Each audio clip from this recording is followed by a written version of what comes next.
We know these people.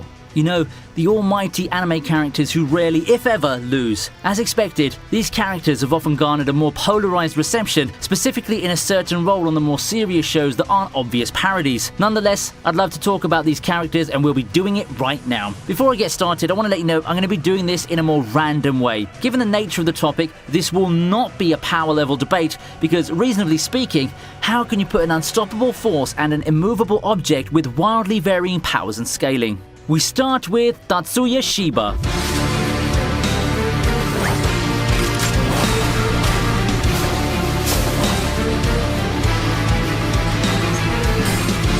The Onisama meme was in full bloom back when Mahoka's first season aired, and having updated myself with the novels all the way to the end, I'd say that status quo's here to stay. The funny thing about Mahoka is that it tries to put our protagonist as an underdog early on, with their admission systems classifying him as a weed, an irregular, a lesser magician in layman terms. He had little talent and all. Oh, how those systems failed. Horribly. Underneath the slow casting speed in which his status as an irregular is determined lies one of the most genius magical engineers in the world of Mahoka. His skills at analyzing and countering anything are just impeccable. He can even bring himself and other people back to life. I mean, this is a guy who beat a sniper with his trusty handgun, for God's sake, and with the same handgun eradicates an entire terrorist organization in their hideout. How about vaporizing an entire army from the safety of his military base, like what he did in the season's first climax?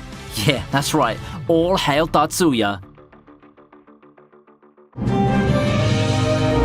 Now, before we resume our list of characters who never lose, why don't you try taking the role of one of those characters? The power's yours thanks to today's sponsor, Aura Kingdom. Become the protagonist of your story and reach unthinkable heights with this hit MMORPG. Aura Kingdom is an anime RPG that takes you to the colorful world of Azuria as an envoy of Gaia. Players can then choose to be one of the 17 classes in order to explore the world, clear dungeons with friends, and test their wits against the unstoppable monsters that lie in the world. However, exploring dungeons and defeating bosses isn't everything you can do. With over 2,000 costumes and similarly plenty of customization options, you can let your creativity run wild with designing your house or your character. Aura Kingdom features some of the best and most well-designed pet systems that I've known in an MMO. You don't see this kind of longevity out of a game often, and it's a testament to the game's constant evolution and creativity. So, what are you waiting for? Come join the fun. It's never too late to hop in and be a part of the Aura Kingdom, and all you need to do is to follow the link below.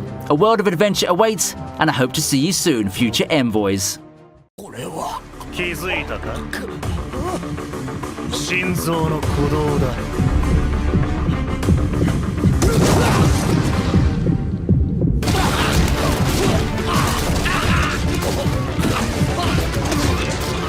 Why stop with one Dengeki Bunko lead when you can have two? Introducing Arnos Voldigoad.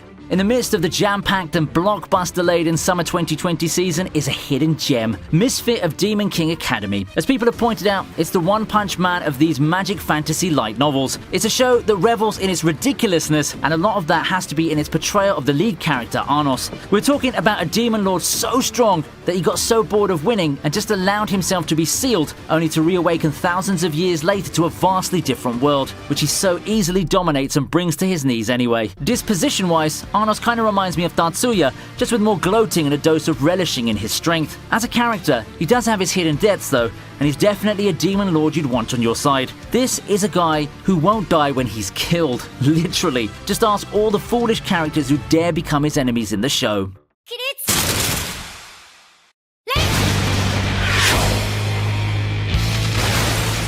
From light novels, we move on to shonen manga and one of the coolest teachers you can have, Koro-sensei. There's a lot of things to like about Assassination Classroom. It's quirky, has a unique plot, and has some good plot developments that made it such a beloved shonen. One thing that people might notice about Koro-sensei is just how overpowered he is. I personally like Koro-sensei for a lot of things besides his strength, but just how strong and undefeatable he is certainly a topic for discussion. This is an alien thing that partially destroys the moon and is set on a collision course with the destruction of Earth. First day in class, and we already see that those claims weren't things of legends. He's as overpowered as they come, and all of a sudden, the students' main quest seems a lot more daunting than they all actually expected. Assassinating this alien octopus is virtually an impossible task, and that's why I put Koro-sensei on this list.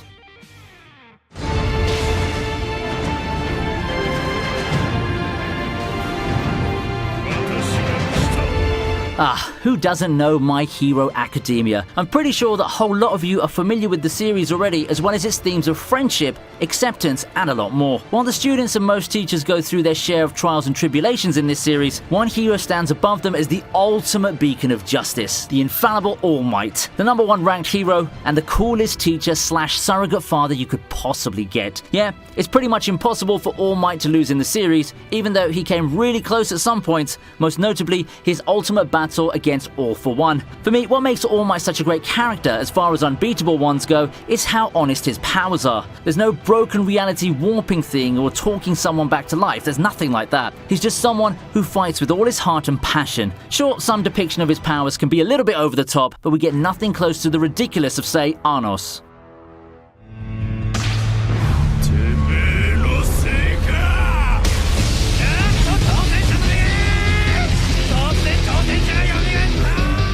(27-0). All 27 wins are as a result of a KO. The record, that speaks for itself, and Takamura has all the reason in the world to be called the Almighty, a nickname that he had oh so deservingly earned over his conquest of the multiple boxing divisions in Hajime no Ippo. Besides the track record, there's no doubt that Takamura is just a fighter who overflows with charisma. He's loud, brash, and incredibly cocky, but beneath that loudness lies an ambitious and occasionally socially awkward guy who's had some quite bad luck with the ladies. For me, the most admirable trait of his is his heart and determination that's carried him to that 27-0 record. As I said, never underestimate the heart of a champion, and you can see that play out in full when you watch some of the most epic encounters in the series, such as that fierce battle against Eagle. このジョルノ・ジョバーナには夢がある。 Picking within JoJo's amazing gallery of broken characters was actually quite hard, but once I trimmed the list down to characters who barely lost, the choice became that much easier. Enter Giorno from the franchise's Golden Wind saga. Now, why would this guy be a character who barely lost despite more impactful characters having their fair share of defeats? Now, I think that it's largely to do with his extremely versatile and powerful stand. Gold experience, for the untrained eye, seems like an underwhelming stand, mainly used to produce plants and small animals. However, therein lies its power, for it has the power to govern over life itself. That's already an amazing power to complement to furious close combat abilities of Gold Experience, but things get turned up to 11 when it gets upgraded into Gold Experience Requiem. Talk about the reality warping powers that I've long lauded anime for. Where else can you see an ability that causes a death loop? Yep, that's right, Giorno belongs here, and you might want to check out Golden Wind to see him in action. このガキが無駄 私は自らに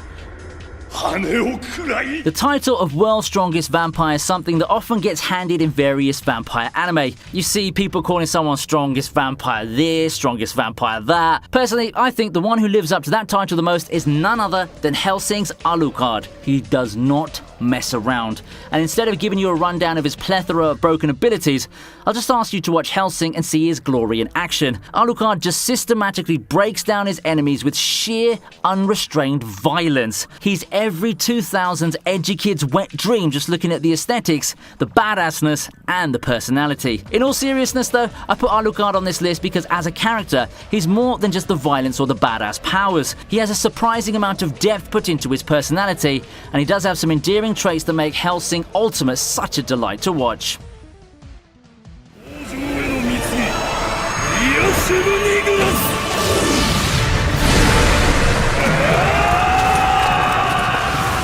We had Tatsuya and Anos, so why not complete the trifecta of overpowered light novel leads with their legion of admirers who look up to them at every turn?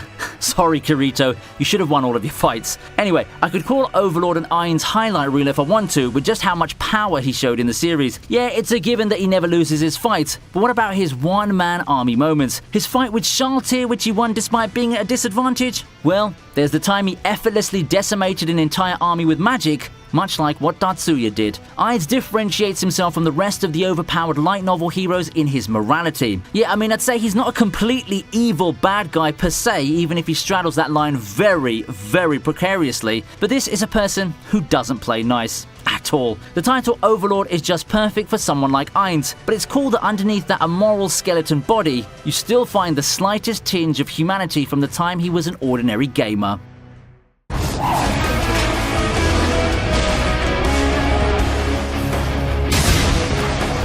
Now, if you were to ask me which Jujutsu Kaisen character made the biggest mark in the anime community, the runaway winner would have to be Gojo. Not only did his feature episodes and his last-minute saves blow the community up all the time, he always won his battles with style and flair. I'm not sure whether I like his battle with Jogo or the appearance during the show's equivalent to a tournament arc better, but it's not like it matters though, is it? Both instances were crowning moments and some of the signature scenes that people will always remember Jujutsu Kaisen for, and it all came in the hands of the laid-back reverse Kakashi to boot. Curses everywhere have all the right to be afraid of this all-powerful sorcerer, who's also one of the best mentors that our upstarts can ever hope to have. With how Jujutsu Kaisen is, I don't see Gojo's undefeated record being shattered anytime soon. The best thing the villains can do is hold him back or seal his powers or something like that. It's going to take no less than the final boss of the entire series to possibly give him his first decisive defeat, and I personally like it that way.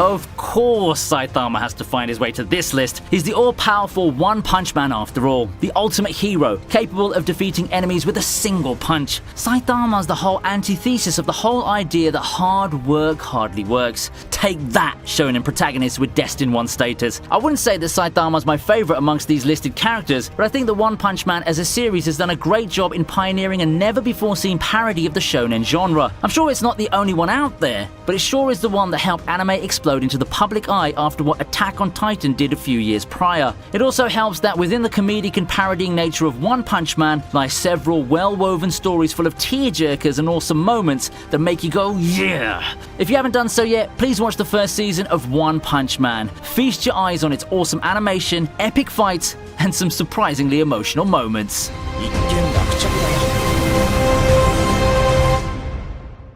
The list ends there, but I want to know who your favorite undefeated characters are. Let's have a talk in the comment section and we can probably discuss about some honorable mentions that I didn't mention. If you enjoyed the video, please like the video by clicking the thumbs up, subscribe, and try checking out my other videos too. This channel has a lot of countdown videos, but if you actually prefer the more video essay-like ones, you can check out my other channel, ViniiTube Kai. It mostly has videos about popular shows like Attack on Titan or Sword Art Online, but recently I also started branching off to more underrated shows that you might be able to enjoy, such as the latest video on Gosick. I've also got memberships and Patreon, so if you want to support the channel financially, I'd be really glad. Don't forget to check out our sponsors game, Aura Kingdom. Links in the description. A world of adventure awaits, and I hope to see you soon, future envoys. Thanks for watching, and I hope you had fun. See you next time.